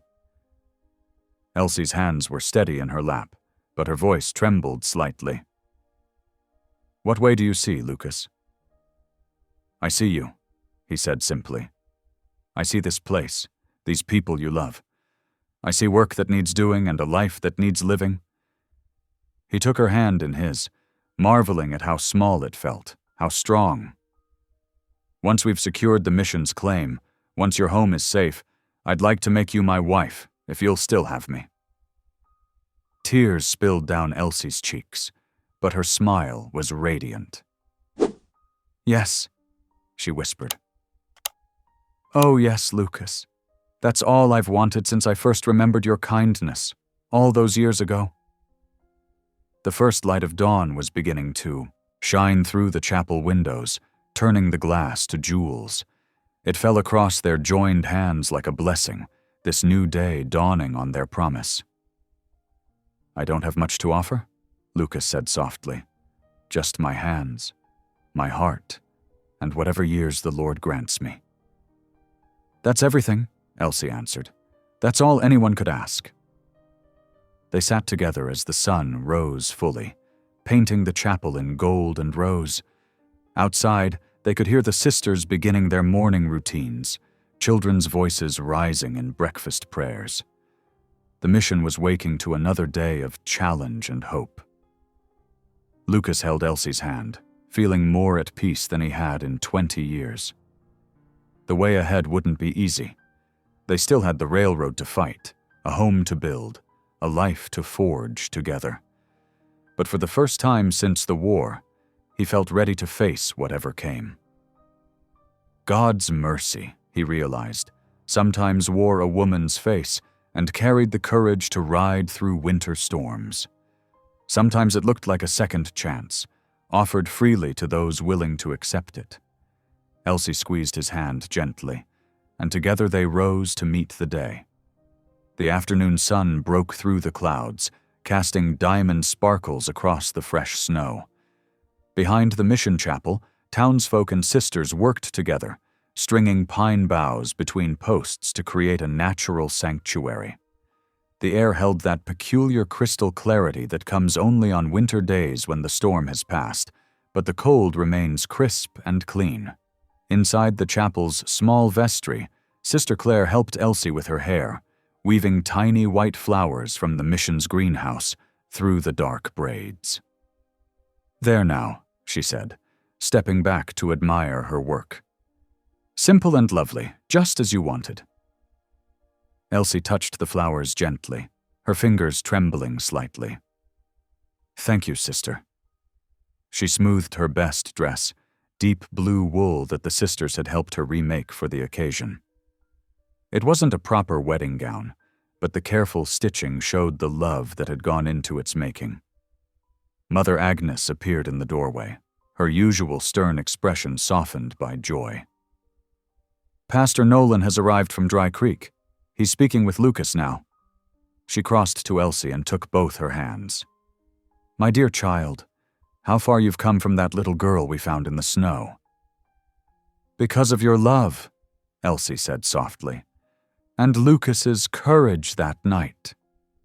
"And your own faithful heart," Mother Agnes replied. "Never doubt that." She pressed something into Elsie's palm, a small silver cross on a delicate chain. "This was mine when I first took my vows. I want you to wear it today." Tears welled in Elsie's eyes as Sister Claire fastened the necklace. "I'll treasure it always." Outside, Lucas stood with Pastor Nolan near the pine bough arch, tugging uncomfortably at the collar of his cleanest shirt. He'd trimmed his beard and combed his hair, but nothing could completely tame the weathered look of a man who'd lived most of his life in the wilderness. "Stop fussing," Pastor Nolan said kindly. "You look fine, and Elsie wouldn't care if you wore sackcloth." Lucas managed a small smile. "Still can't believe she wants to marry an old mountain man like me." "The Lord works in mysterious ways," the pastor replied. "But love is pretty straightforward when you stop fighting it." More townspeople arrived, stamping snow from their boots and carrying covered dishes. The mission children, scrubbed clean and wearing their Sunday best, lined up along the path with handfuls of pine needles to scatter. Their excitement was barely contained, making them bounce in place despite the sisters' gentle shushing. The winter sun had begun its early descent when Sister Claire started playing the small pump organ. The gathered crowd turned as one to watch Elsie emerge from the chapel. She carried a simple bouquet of dried meadow flowers and winter greenery, bound with a blue ribbon that matched her dress. Lucas felt his breath catch in his throat. She looked like an angel walking through snow, her cheeks pink with cold and happiness. When their eyes met, the rest of the world seemed to fade away. He barely noticed Mother Agnes walking beside her, barely heard the murmur of the crowd. Pastor Nolan's voice brought him back to the moment. "Dearly beloved," he began, his words carrying clearly in the winter air. "We are gathered here today to witness the joining of two souls whom God has led through storm and struggle to find each other." The ceremony itself was simple, as befitted frontier folk. Lucas and Elsie spoke their vows in clear voices that carried to the last row of onlookers. His hands were steady as he slipped a plain gold band onto her finger, a ring he'd traded 3 good pelts to obtain from the Dry Creek mercantile. "What God has joined together, let no man put asunder," Pastor Nolan proclaimed. "I now pronounce you husband and wife." Their first kiss as married couple was gentle, almost shy, but filled with promise. The children threw their pine needles with enthusiastic abandon, and someone started singing Amazing Grace. The sound swelled as others joined in, their voices rising sweet and clear in the winter air. The celebration moved into the mission's dining hall, where tables groaned under the weight of everyone's contributions. There was Sister Agnes's famous stew, thick with vegetables from the root cellar. Fresh bread filled the room with its homey scent. Pies and cakes testified to the community's determination to make this a proper wedding feast, despite the season's limitations. Lucas found himself surrounded by well-wishers, accepting handshakes and backslaps with growing ease. These people who had once seemed like strangers now felt like family, drawn together by their love for Elsie and their respect for his defense of the mission. Elsie moved among the guests with natural grace, thanking everyone for coming, making sure the children had enough to eat. Every few minutes, her eyes would find Lucas's across the room, and her smile would grow even brighter. As evening deepened, lanterns were lit in the chapel. Someone produced a fiddle, and Sister Claire's organ joined in. Soon the wooden floors echoed with dancing feet. Even Mother Agnes tapped her toes in time to the music. Lucas watched in amazement as Elsie taught the children a simple reel, her blue skirts swirling as she turned. When she held out her hand to him, he shook his head. "I don't dance," he protested. "You do now," she laughed, pulling him into the circle. "Just follow my lead." And somehow, despite his wooden steps and initial reluctance, he found himself moving with her, caught up in the joy of the moment. The children's laughter, the warm light, the music, it all wove together into something that felt like redemption. Pastor Nolan found them later, as they caught their breath near the punch bowl. "A fine celebration," he said, his eyes twinkling. "Almost makes me forget there's a railroad trying to take this all away." "Not tonight," Elsie said firmly. "Tonight we celebrate God's goodness." "Amen to that," the pastor agreed, "though I suspect Mr. Hale won't give up easily." "Let him try," Lucas said quietly. "Some things are worth fighting for." He looked at Elsie as he spoke, and his meaning was clear.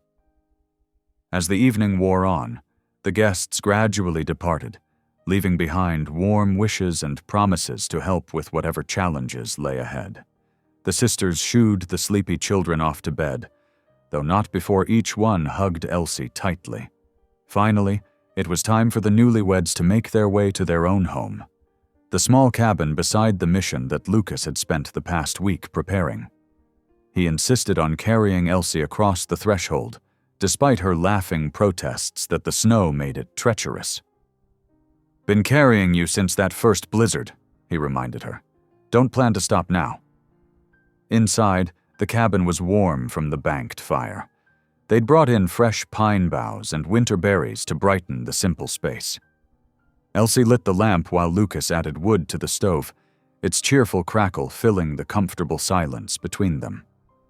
When the lamp was adjusted to a soft glow, they stood looking at each other, suddenly shy despite everything they'd been through together. Elsie's flowers were slightly wilted now, and Lucas's clean shirt was rumpled from dancing, but their eyes shone with the same light that had brought them to this moment. "I never thought I'd have this," Lucas said softly, taking her hands in his. "A home, a wife, a chance to start again?" "God had it planned all along," Elsie replied, "from the moment you found me in that storm. Took me long enough to figure it out." He touched the silver cross at her throat. "Good thing you're patient. Good thing you're worth waiting for." She stood on tiptoe to kiss him, gentle but sure. The lamp flickered, casting their shadows on the cabin wall. Two separate shapes merged into one. Outside, snow began falling again, but softly now, like a blessing. Inside, they held each other close and spoke quietly of the future, of the life they would build together. It wasn't a grand beginning by some standards, a small cabin, a winter wedding, a community under threat. But for Lucas and Elsie, it was everything. Their love, tested by time and distance, strengthened by shared purpose, and blessed by faith, had brought them to this moment of perfect certainty. Tomorrow would bring its own challenges. But tonight was for joy, for gratitude, for the simple miracle of two hearts finding their way home through the winter storm to each other. The sweet peace of Lucas and Elsie's wedding night shattered just after midnight. Lucas jolted awake, his nostrils filled with an acrid smell that sent ice through his veins. Smoke. "Elsie," he whispered urgently, shaking her shoulder. "Wake up, something's burning." She stirred immediately, years of mission life having taught her to respond quickly to emergencies. The smell hit her too, and her eyes went wide. "The children—" They threw on clothes hastily, Lucas grabbing his coat while Elsie wrapped herself in her shawl. When they burst out of their cabin door, the sight before them turned their blood cold. Orange flames licked the night sky, casting hellish light across the snow. The mission barn was ablaze. "Ring the bell!" Lucas shouted to anyone who might hear. Already, shouts and screams pierced the night as others noticed the inferno. The chapel bell began to toll, its urgent peals echoing across the valley. Lucas ran toward the barn, his boots crunching through fresh snow. The heat hit him like a wall as he drew closer. Inside, he could hear the terrified whinnying of horses and the bleating of sheep. The animals were trapped. "Form a line," he bellowed, as others emerged from their dwellings. "Bucket line from the well to the barn. Move!" People appeared out of the darkness, sisters in their night clothes, older children who'd been awakened by the commotion, nearby settlers who'd heard the bell. They fell into place with the efficiency of frontier folk who knew that survival depended on working together. Elsie stationed herself near the well, helping to draw water and pass buckets down the line. Her wedding dress still hung in their cabin, but here she was in her old work clothes, face streaked with soot, working as hard as anyone. Mother Agnes shepherded the younger children to safety in the chapel, her voice steady as she led them in prayer. But prayers alone wouldn't save the barn. The flames had too much of a head start, feeding on dry hay and ancient timbers. "The horses!" someone cried. "We have to get them out." Lucas stripped off his coat and wrapped it around his face, preparing to dash into the inferno. But before he could move, a horrible cracking sound split the air. Part of the roof collapsed inward, sending sparks spiraling into the night sky.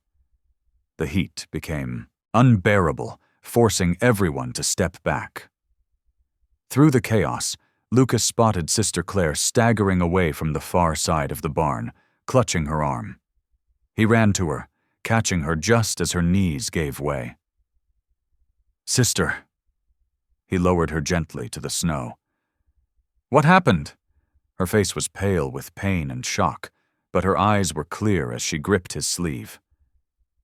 "I saw them," she whispered. "Mr. Hale's men, by the barn, just before—" She couldn't finish. Elsie appeared beside them, quickly examining the nun's injured arm. "It's burned," she said. "We need to get her inside." Two of the older girls helped Elsie take Sister Claire to the infirmary, while Lucas returned to directing the firefighting efforts. But it was a losing battle. The barn was beyond saving. All they could do now was prevent the fire from spreading to nearby buildings. For hours, they worked in the bitter cold, passing buckets and throwing snow, watching helplessly as the barn burned. The animals that hadn't been rescued fell silent one by one. Each death felt like a personal failure to Lucas, who had promised to protect the mission. Dawn began to paint the sky in pale colors, revealing the full extent of the devastation. The barn was nothing but smoking ruins. Several horses, 2 milk cows, and most of the sheep had perished. The mission's winter feed store was destroyed. Without it, the surviving animals might not make it through the remaining cold months. Lucas stood amid the ashes, his clothes frozen stiff with sweat and snow, when he heard horses approaching. A territorial deputy rode up, followed by several men, including Hale and 2 of his railroad workers. "Lucas McCall," the deputy called out, his voice carrying across the burned ground. "You're under arrest for arson and destruction of property." A shocked murmur ran through the gathered crowd. Elsie, who had been helping tend to Sister Claire, came running out of the infirmary. "No," she cried. "That's impossible." The deputy dismounted, his hand resting on his pistol. "We have witnesses who saw him near the barn with a lantern before the fire started." Hale's men nodded solemnly, their faces pictures of false sincerity. "Saw him plain as day," one said, "skulking around with a light just hours after his wedding." "That's a lie!" Elsie pushed through the crowd to stand beside Lucas. "He was with me all night. We never left our cabin until we smelled the smoke." Lucas put a gentle hand on her shoulder, even as rage boiled inside him. He could see Hale's satisfied smirk and understood the game being played. This was about more than the mission now. It was about breaking him. "Sister Claire saw who really did this," Elsie continued, her voice strong despite her tears. "She saw Hale's men." "Sister Claire is injured and confused," Hale interrupted smoothly. "And even if she weren't, the word of a Catholic nun against 2 respectable railroad employees wouldn't carry much weight with a territorial judge."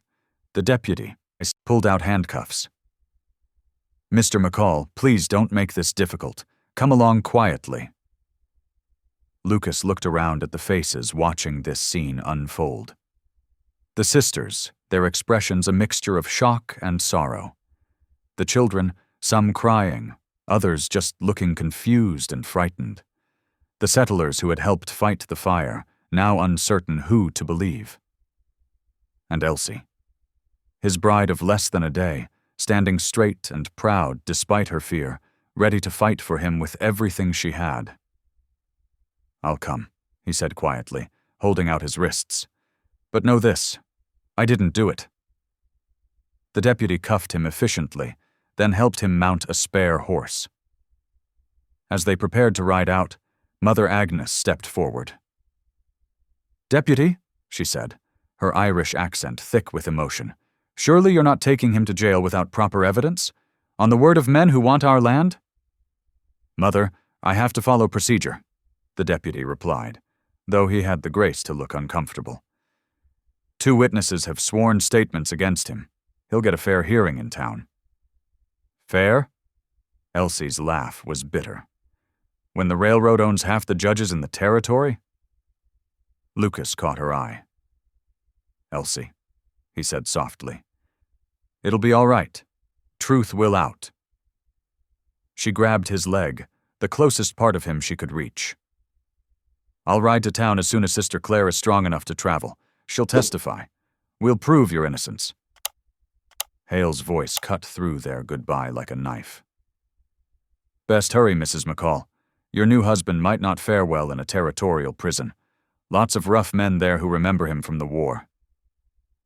Lucas saw the threat for what it was, but before he could respond, the deputy gave the order to move out.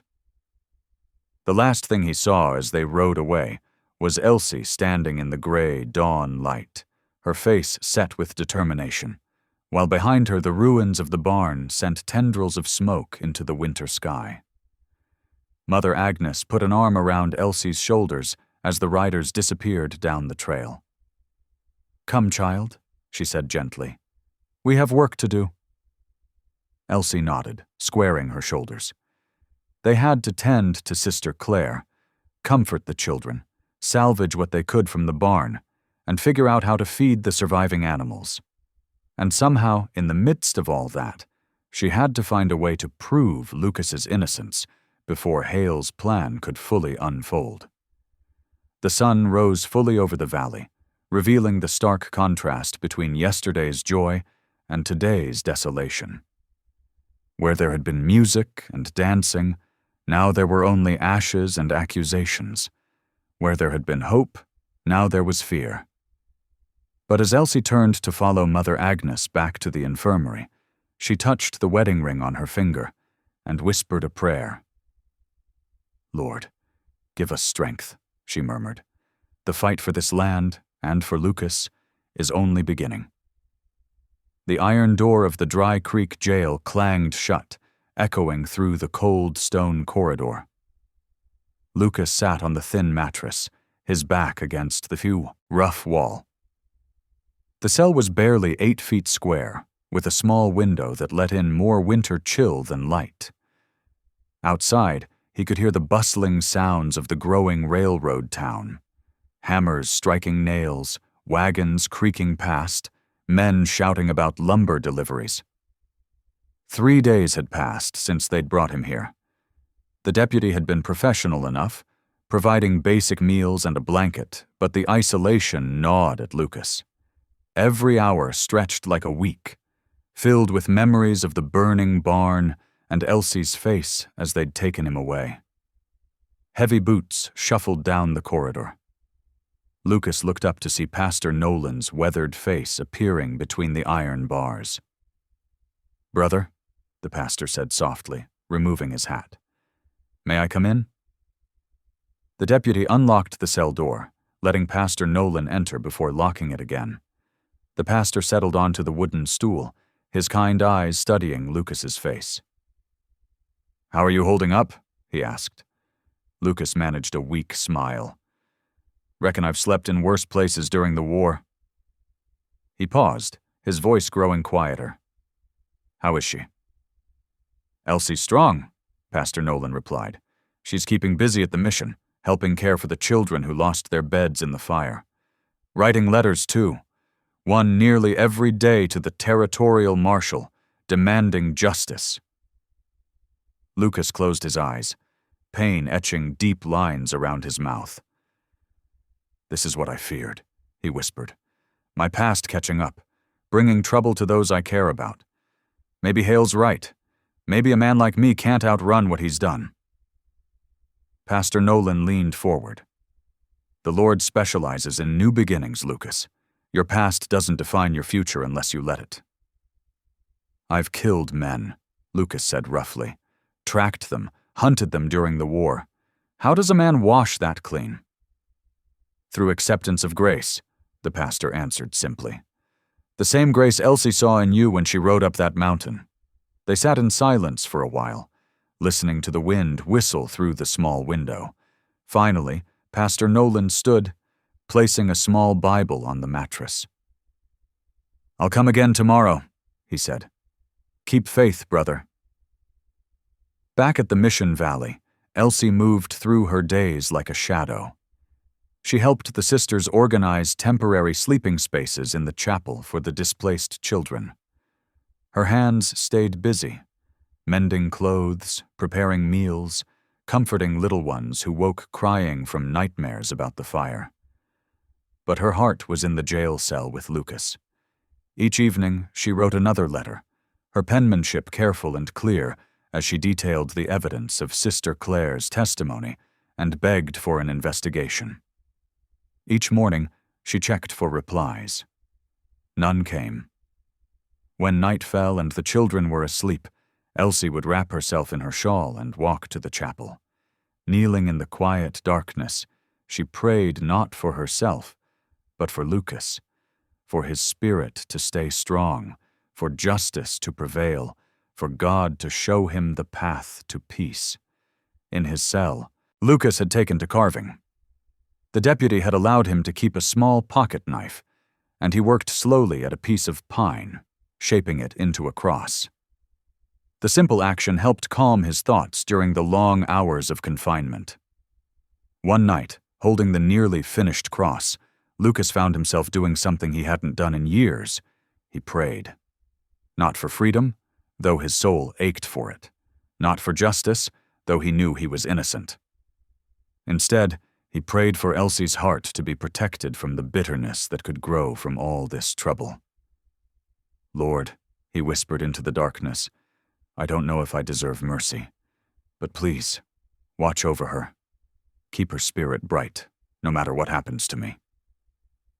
The small wooden cross in his hands seemed to warm slightly, as if answering his prayer. For the first time since his arrest, Lucas felt a deep sense of peace settle over him. Whatever came next, he knew Elsie's faith would light the way forward. For both of them. Days continued to pass.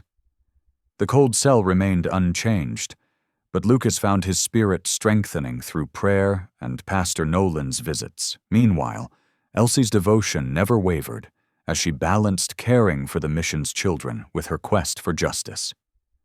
Though separated by stone walls and iron bars, their shared faith grew stronger, preparing them both for whatever God's plan might reveal. Dawn broke cold and clear over Dry Creek on the 5th morning of Lucas's imprisonment. The quiet morning air suddenly filled with the steady drumbeat of hooves approaching from the north. Townspeople paused in their work, watching as a group of ute riders entered the street, their horses' breath steaming in the winter air. At their head rode Henry, the tribal scout whose life Lucas had saved from a freezing river years before. His face was stern with purpose as he dismounted before the jail, leather satchel in hand. Pastor Nolan hurried over to meet him, and soon the territorial marshal joined them. Inside the satchel lay proof of the railroad's deception, forged documents, altered survey maps, and sworn statements from Ute elders about the mission's rightful boundaries. Most damning was a letter found in Hale's office ordering him to remove obstacles by any means necessary. The marshal confronted Hale in the street before a growing crowd. Panic flashed across the foreman's face. He turned and spurred his horse hard, but the Ute riders anticipated his escape. They cut him off at the town's edge, bringing him back in bonds. As the marshal unlocked Lucas's cell, the sound of galloping hooves announced Elsie's arrival. She practically flew from her saddle, tears streaming down her face as Lucas stepped into the sunlight. Their embrace spoke of prayers answered and faith rewarded. Behind them, Henry and Pastor Nolan shared quiet smiles, while the marshal announced the mission's land would be officially restored to its rightful owners. Chapter 14. Home again. As the sun began to set, Lucas and Elsie rode their weary horses up the mission trail together. The chapel bell rang out joyfully, and children spilled from the doorway, running to greet them. Sister Claire led the youngest ones in a welcome song, while Mother Agnes stood beaming on the steps.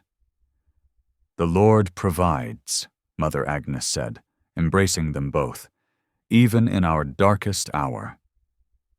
The next morning, Lucas led the somber task of burying the animals lost in the fire. Elsie stood beside him as they said prayers over the graves, her hand steady in his. Together they worked to mend the broken fences, passing tools back and forth in quiet understanding. Other families from the valley joined them, bringing food and willing hands. As dusk approached, the community gathered in a circle near the burned barn. Their voices lifted in hymns of thanksgiving, echoing across the snow-dusted valley. Lucas stood among them, his deep voice joining the chorus for the first time since anyone could remember. "I'll rebuild it all," he declared, surveying the charred timbers. "Stronger than it was before. The barn, the chapel, everything."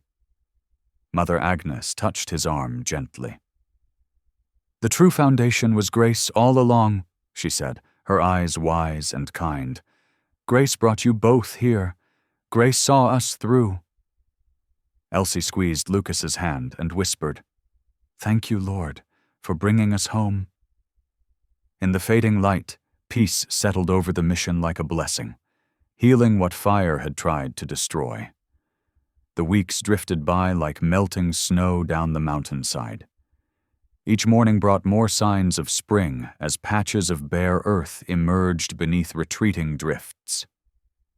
The sound of hammers and saws filled the valley as Lucas directed the rebuilding efforts, his voice carrying clear instructions across the construction site. Townsfolk and Ute neighbors worked side by side, raising heavy beams into place. Lucas took special care with the boys from the mission, showing them how to measure twice and cut once, how to join boards true and strong. "Like this," he'd say, guiding young hands on tools. "Steady now." In the gardens, Elsie knelt in the warming soil, teaching the girls about planting and seasons, her quiet lessons mixed with their laughter as they prepared rows for seeds. The mission was coming alive again, piece by piece. When the territorial office's letter arrived, Mother Agnes read it aloud to all gathered. The paper acknowledged their rightful claim to the land and, well, with formal apologies for past wrongs.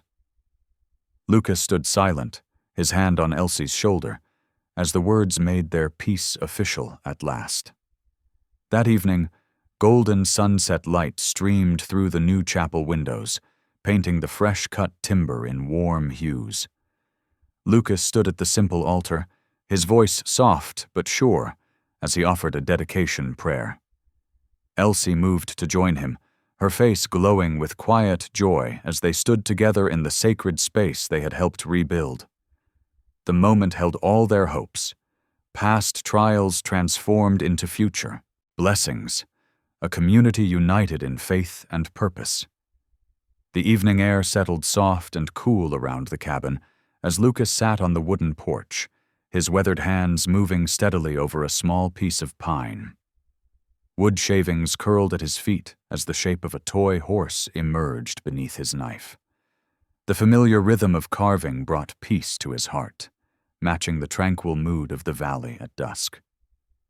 Children's voices carried from the mission field, their game of tag sending peals of laughter bouncing off the hillsides. Lucas paused his work to watch them play, remembering how silent these hills had been just months ago.